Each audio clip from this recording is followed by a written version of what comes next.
evening, everybody. Welcome back to your favorite talk show with your favorite talk show host, and happy new month. It's officially my favorite month of the year. I'm sure you can guess why. I'm just saying my birthday is September 9th. If you feel like sending presents, switch TV.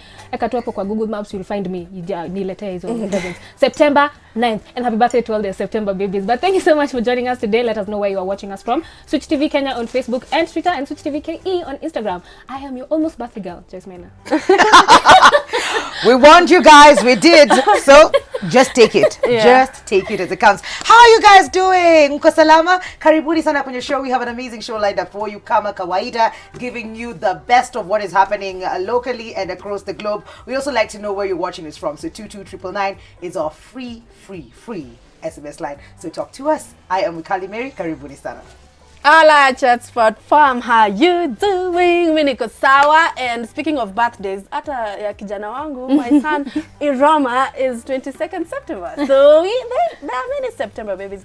And I don't have a national day today because it does not make sense to us. So I'll give you a funny joke. So guys, are you ready? Yes. So good. Guess how I got to Iraq? How? You ran. I must welcome to the show, guys. My name is Nana Owiti. How did you know? I don't know. It's the first thing that came to mind. Right. And I wasn't even thinking about the place I ran. I was just like, I ran, you know? No, you ran like long distance traders, Mukamba. That's why it's Sinbon. Yeah. Oh, but then, do you know that everyone who's born in September, it means that their parents started out their year with a bang? Yeah. Oh, If you get it, you get it. Wow. What's up with you guys? You know, it's So what are you saying about me? you started the year with a bang. That's how Roma got here. All right. Ouch, Nana. Bangs are not bad. It's not bad. I have bangs. Like the Not bangs bad. alone is a nywele. Bangs like my fringe. You know what? Let's just move away from the bangs into the popping, trending stories. It's time for Pop Sports.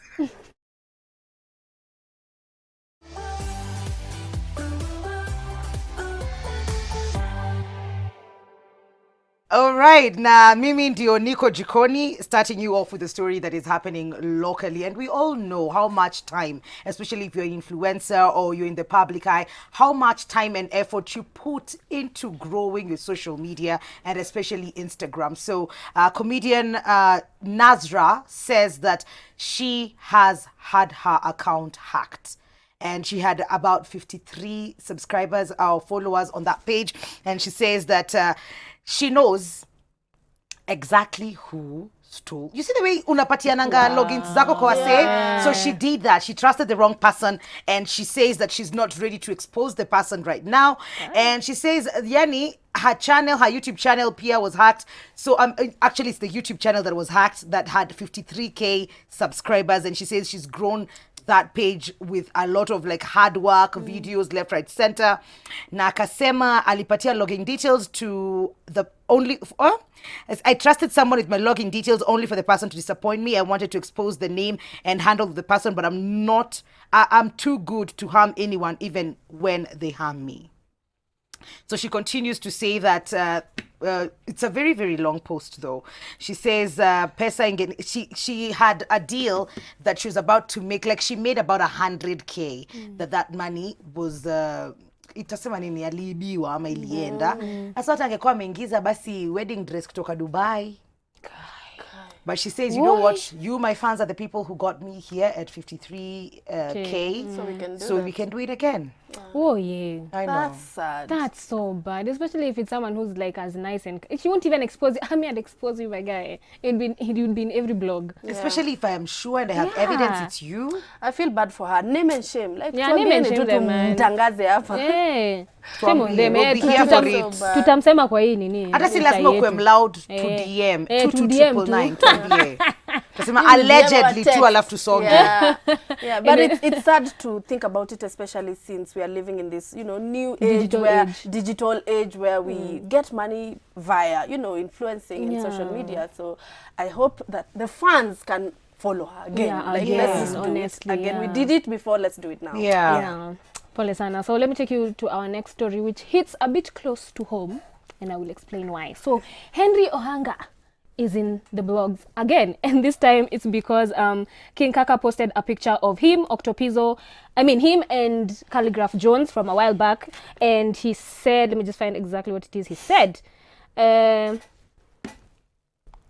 can't find what it is that he said. Okay, wase mazee tumegrind sana ndio tufike hapa. Let's not lose sight of the journey, nothing but love. That's what King Kaka said. And Ohanga replied and said, Buddha, niko na picha nyingi sana safi. Usiwahi post picha yangu mbovu kama hii. Unafanya drip yangu ifanane na yenu. That drip is expensive, my friend. Na kuisha hapo, King Kaka ka reply akasema, sawa uko na mambo. Basi tupatane tena tupige picha ndio mkiwa na beef ni post. Hey, okay. Where are you when he's writing these tweets? That tea? Did you just sip some tea? He sipped that tea. Because no King Kaka slander shall be tolerated on this platform. Wow. Guys. But these guys have been beefing for the longest time. That is Octopizzo and Calligraph Jones. Yes. And I think Kaka is always like in the middle. Trying to just bring them together. This picture, they must have been friends during... This is, I think, 2014. Like, these guys have been friends and they were hustling way back during the Wapi times. Remember Wapi pictures? And the British, the British Council. They used to hustle. And they were friends. They were friends, all of them. And then at some point, wakanza beef, Kalia Karusha akamtukana. Yani ikakuwa tu tukana. You know, honestly, at this point, I don't even think they know why they are mad at each other. They can't tell you. They don't know why they're still mad at each other. I think they just speak up on, I just know I'm angry at you for something. And they're just going to let it fly for forever. But I think it's also because Kali touched, you know, like the way gangsters wanakwanga na ile code like uwezi niingililia familia yangu, usidis mzee wangu. So Kali dissed his family, Octo's wife. Hey, like beef. Kamzungu kakikuacha. I remember the lyrics because I am a fan of all of them. And I remember at Kamzungu kakikuacha utarudi bondo, something. It was just something like that. So I think that's why it's been so hard for him to let go. Yeah, that's family, man. You don't do that. You don't do that.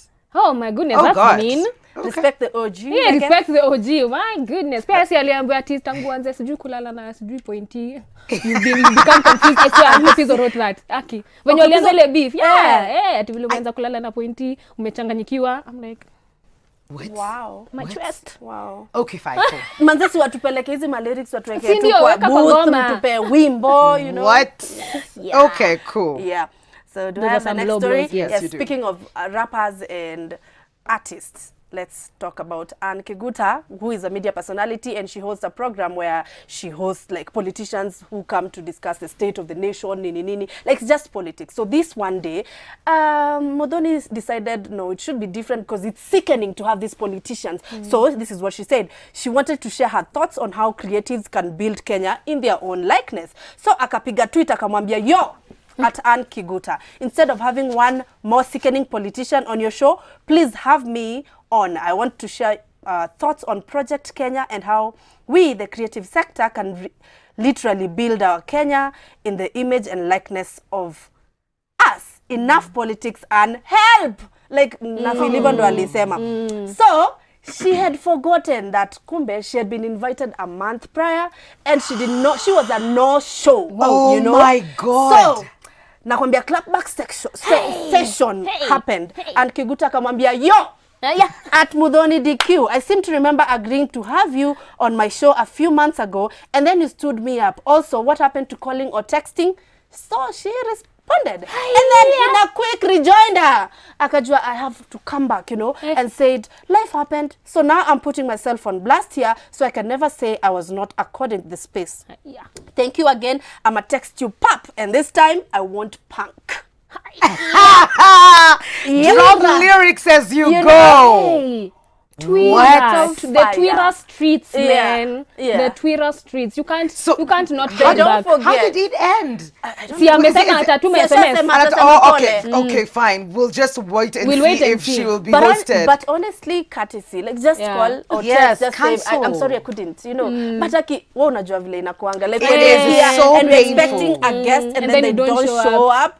And it's not like we usually have like a backup theme. No, we don't. You don't have a backup guest. Yeah. You don't have a backup plan. You have to create on the go. Like, and sometimes you guys, yani ata musemangi in advance. It's usually the show has already started. Yeah. When we're here, we don't know what the producer is dealing with. So we're going on a break and we're like, the guest is not here. So guys, you have to continue. And then we're like, wait a minute. So but the creative tunakuanga tu wacha nijieke kwa hiyo mix tunakuanga na maringo ingine haifai by the way. Just you know, if you're not gonna show up, just say you're not gonna show up. No is a perfect answer. You don't even have to explain. Sema tu I'm not coming. That's it. Yeah. Don't say you're coming and then you change your mind. Or you've woken up in a different mood. At least niambie jana so that I can look for someone else. Another replacement. Unless it's an emergency, and in that case we will understand. Yeah. Oh yeah. Okay, moving on. Still in that sector of journalism and these jobs that we do, they come with a lot of pressure.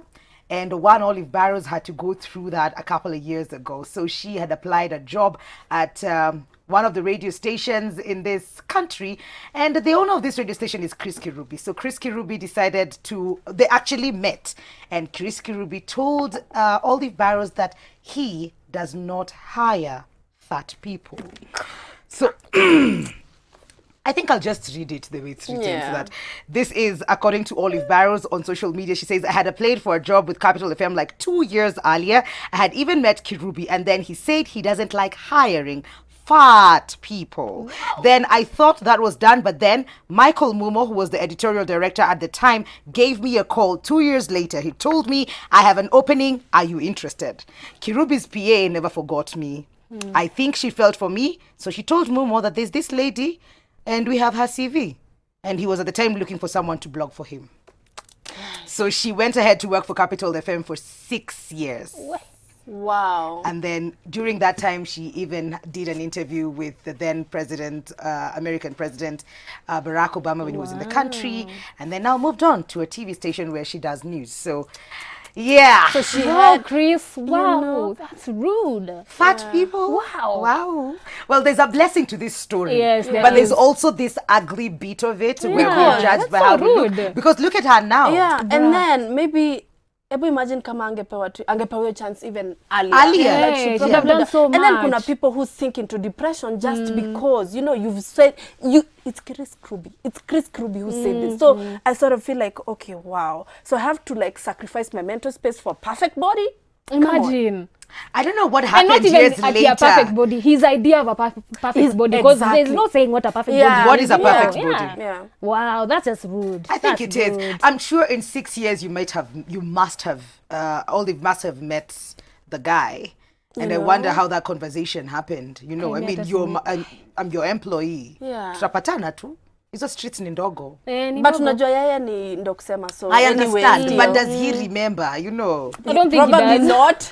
I honestly don't think he does. Honestly, like, because it's something he's gotten away with. Because if you can say that to someone like her, imagine how many other people he's I wanted to say that you don't know how many times Ameshan say from or broken people. Board, you know.